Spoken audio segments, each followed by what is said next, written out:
graça e paz. Como vocês estão? Eu espero que vocês estejam bem. Hoje eu trago para vocês uma palavra, tá? Uma palavra um pouquinho de confronto. Mas às vezes no nosso caminho o que nós precisamos é um confronto, né? Então essa palavra fica lá em 1 Samuel, capítulo 18, do 6 ao 16. E aconteceu que quando eles estavam voltando para casa, depois de Davi ter matado o filisteu, as mulheres de todas as cidades de Israel saíram ao encontro do rei Saul, cantando e dançando, com os tamborins com alegria e com instrumentos musicais. As mulheres se alegravam e cantando alternadamente diziam: Saul matou os seus milhares, porém Davi os seus 10 milhares. Saul se indignou muito, pois essas palavras lhe desagradavam em extremo. Ele disse: para Davi elas dizem 10 milhares, mas para mim apenas milhares. Na verdade, o que lhe falta a não ser o reino? Daquele dia em diante, Saul não via Davi com bons olhos. No dia seguinte, um espírito mau, vindo da parte de Deus, se apossou de Saul, que teve uma crise de raiva em sua casa. Davi, como nos outros dias, dedilhava a harpa. Saul, porém, tinha na mão uma lança, e ele atirou, pensando assim: encravarei Davi na parede. Porém, Davi se desviou dele por 2 vezes. Saul tinha medo de Davi, porque o Senhor estava com este e tinha abandonado Saul. Por isso, Saul o afastou de si e pôs chefe de 1000. Davi fazia saídas e entradas militares diante do povo. Davi tinha êxito em todos os seus empreendimentos, pois o Senhor estava com ele. Vendo que Davi tinha êxito, Saul ficou com medo dele. Porém, todo Israel e Judá amavam Davi, porque fazia saídas e entradas militares diante deles. Amém? Então, gente, o que eu quero dizer com isso? Essa palavra vem escrita assim, ó: a inveja de Saul. Deus me deu ela antes de ontem, porém eu não consegui gravar. E então fala assim, olha, a inveja de Saul não foi apenas pelo sucesso que Davi tinha nas batalhas. Não foi só isso, foi isso. Mas tinha algo mais, né? Tinha muito mais. Saul odiava Davi porque Deus estava na vida de Davi e Deus o havia abandonado. Entendeu? Então, o que eu tenho a dizer é que assim, quando Saul começou a ter inveja de Davi, ele abriu uma brecha ali. Foi onde Deus colocou o espírito mal nele, né? O espírito mal fazia com que a raiva dele ainda fosse ainda maior, né?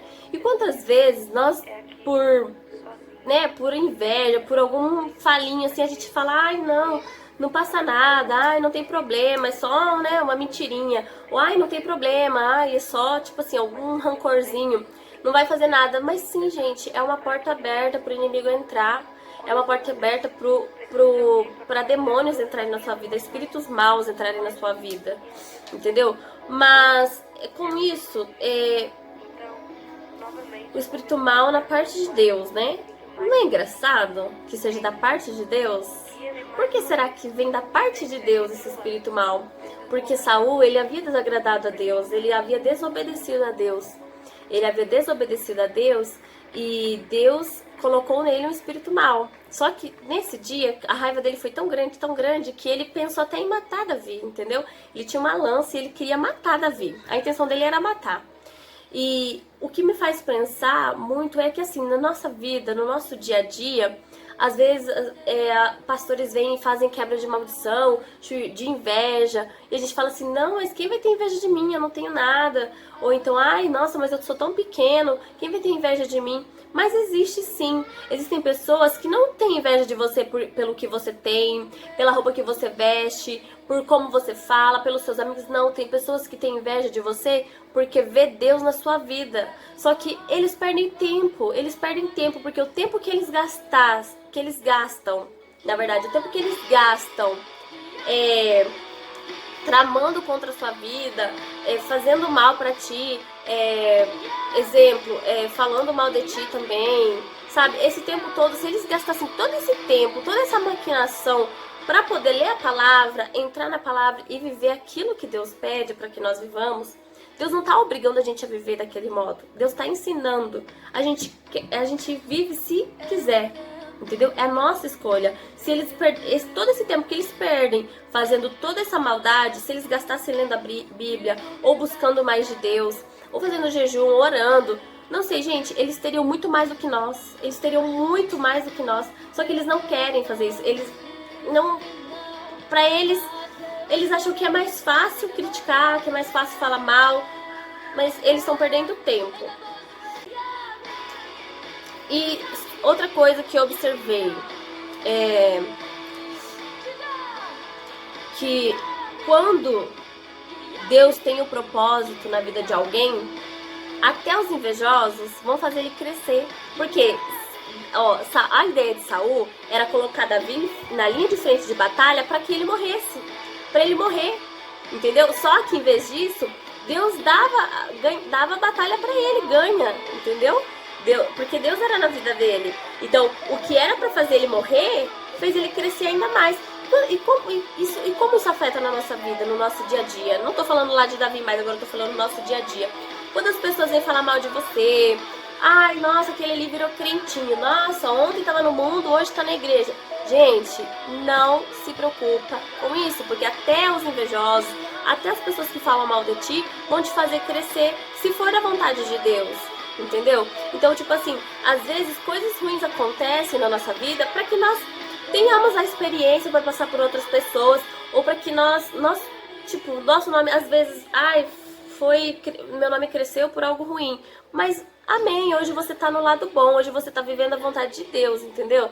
Aprenda a se aceitar, aprenda Deus te perdoa, mas você deve se perdoar também, entendeu? Não deixa que as circunstâncias do seu passado modifiquem quem você é hoje. Não deixe que o que as pessoas falam do seu passado mexam com a tua cabeça. Porque quando as pessoas fazem isso, o intento delas é de te matar. Mas se for da vontade de Deus, eles vão te fazer crescer ainda mais. Porque se for da vontade de Deus que seu nome cresça, que você tenha alguma fama, alguma coisa assim, na parte de Deus, ai, nossa, hoje tá na igreja. Graças a Deus tá na igreja, né? Poderia estar no mundo ainda, né? Então, graças a Deus que tá na igreja. Então, gente, o que eu tenho pra transmitir é praticamente isso. E assim, eu tenho uma coisa pra falar e duas coisas pra falar, tá? E uma fica em Provérbios 6:16. Provérbios 6:16. Essa é pra você que inveja a vida do teu próximo. Você que acha que, eu sou santo, eu tô dentro da igreja, mas tá invejando a vida do seu próximo. Eu tenho uma coisa pra te falar, que fica lá em Provérbios 6, do 16 ao 19.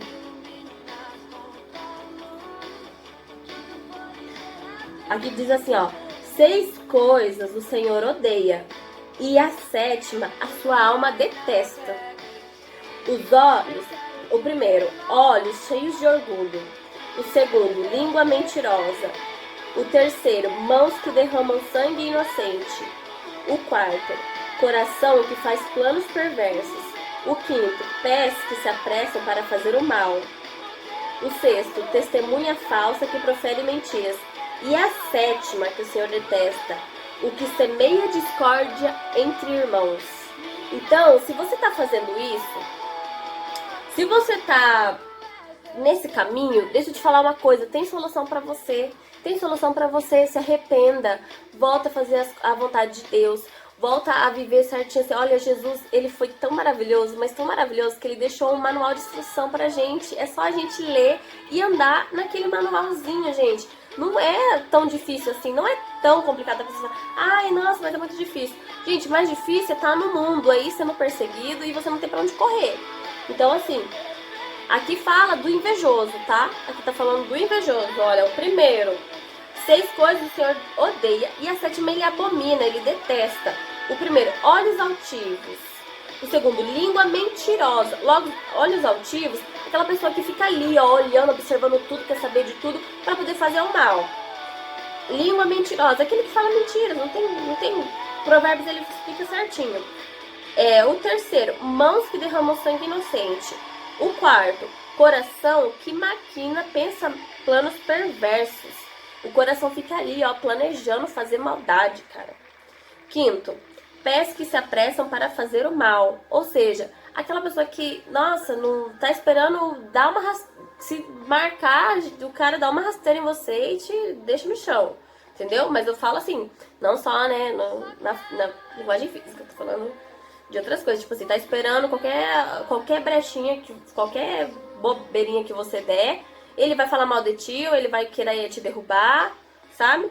E a sétima, não, a sexta, a testemunha que profere mentiras. Ou seja, aquela pessoa assim que ela não, que ela inventa mais do que aconteceu. Por exemplo, ela participou de algo, ela vai inventa e calunia ainda mais, entendeu? Ela aumenta a situação, mentindo. E a sétima, a que Deus abomina, que ele detesta, é aquele que semeia briga entre irmãos. Então, se você é uma dessas pessoas, olha, se arrependa, volta para os caminhos de Deus, pede perdão para Deus, mas pede de coração mesmo, se arrependa de verdade, sabe? E muda esse caminho, porque Deus odeia, Deus está falando que ele odeia e detesta essas pessoas. Então você não vai querer ser uma pessoa que Deus odeia, né? Pra gente ser abençoada, a gente precisa viver na palavra. A minha religião é a palavra, eu não canso de falar isso. A palavra me ensina a caminhar, entendeu? Então é muito fácil. E pra você que é cristão e tá sendo perseguido, eu tenho uma coisa pra falar pra você em Ezequiel. Vamos lá, Ezequiel, capítulo 3. Ezequiel 3. Tá caindo minhas borboletas. Ezequiel 3, do 4 ao 11. Fala assim, ó. Disse-me ainda, olha, Deus tá falando pra ele, ó, tá falando pra Ezequiel. É a missão do profeta. Qual é a missão do profeta? Ou do cristão? Disse-me ainda, filho do homem, vá à casa de Israel e diga-lhe as minhas palavras, porque você não está sendo enviado a um povo de fala obscura nem de língua difícil, mas à casa de Israel. Você não está sendo enviado a muitos povos de fala obscura e de língua difícil, cujas palavras você não poderia entender. Se eu o enviasse a esses povos, eles certamente não te dariam ouvidos, eles dariam ouvidos a você. Mas a casa de Israel não vai querer te dar ouvidos, porque não quer dar ouvidos a mim. Pois toda a casa de Israel tem o coração fechado e a mente endurecida. Eis que endureci o seu rosto contra o rosto deles, e endureci a sua fronte contra a fronte deles. Tornei a sua fronte mais dura que a rocha, como o diamante. Portanto, não tenha medo deles, nem se assuste com o rosto deles, porque são casa rebelde. Ainda me disse mais, filho do homem, guarde em seu coração todas as minhas palavras que eu lhe falar, e ouça com muita atenção. Vá falar com os exilados, os filhos do seu povo, e quer ouçam, quer deixem de ouvir. Fale com eles e diga-lhes, assim diz o Senhor Deus. Ou seja, você tá com medo do quê? Você tá com medo do quê? Do que você tá com medo, cara? Se Deus mandar tu falar, vai lá e fala. Sabe, faça a vontade de Deus, não fique deixando pra trás, não fique deixando pra depois. A gente não pode deixar pra depois. Quando Deus me deu essa palavra, eu falei, nossa, é uma palavra muito forte. Mas tá me incomodando, eu preciso falar, porque senão, gente, quando a gente fala, nós somos responsáveis daquilo que nós falamos e daquilo que não falamos. Então é melhor falar, e igual eu tô falando aqui, eles não vão querer te ouvir. Então, quer ouçam ou não. Você foi e falou da parte de Deus, entendeu? E nós não podemos ter medo de pregar a verdade. Nós não podemos ter medo de pregar a verdade. Não vamos deixar que eles nos coloquem medo de pregar a verdade. Nossa verdade é o que está aqui na Bíblia. Então, quando Deus fala assim, fala, você vai lá e fala. Você não pode ter medo, não tenha medo, porque foi Deus que te enviou. E tá falando aqui sobre profeta, então quando Deus mandar falar, é porque você, né, tá sendo usado na parte da profecia. E eu vou ressaltar aqui bem o 9, tá? Tornei a sua fronte mais dura do que a rocha, como o diamante. Portanto, não tenha medo deles, nem se assuste com o rosto deles, porque são casa rebelde. Se Deus te mandar te pregar para pessoas que são rebeldes, que não querem obedecer, você vai e prega, porque Deus pediu, Deus mandou. E você fala assim, eu falo, assim diz o Senhor Deus, assim diz o Senhor Deus. Se Deus te mandar falar, por favor. Então, assim, gente, eu quero deixar esse recado, porque veio assim da parte de Deus pra mim. Então, olha, não é teu dinheiro, não é teu carro, não é tua casa, não é tua saúde que vai fazer as pessoas te invejarem. Não só isso, mas também a presença de Deus. Porque tem muita gente que queria ter os mesmos dons que você, muita gente que queria ser usado como você é usado, porém eles não querem fazer o sacrifício que você faz. Eles não querem parar de inventar mentira e perder esse tempo e gastar esse tempo buscando a palavra. E pro invejoso, gente, olha, gente, tem chance pra vocês. Vamos, me procura, qualquer coisa. Eu vou deixar minhas redes sociais aqui embaixo. Nós fazemos parte de um grupo de discipulados, se chama Grupo de Discípulos de Cristo, e o nosso pastor Leonardo Sali e a pastora Beth, e também o pastor Fabiano, e nosso líder é o Márcio, tá? Que Deus colocou no coração dele esse ministério, e nós fazemos parte desse ministério. Então, se você tem dúvida, quer ajuda, precisa sair de alguma coisa, você pega e me procura, tá bom? Eu vou deixar aqui minhas redes sociais aqui embaixo. Quem gostou, curte aí, dá um joinha. E se inscreva no canal se você ainda não é inscrito, ativa o sininho, tá bom? Beijo, até a próxima!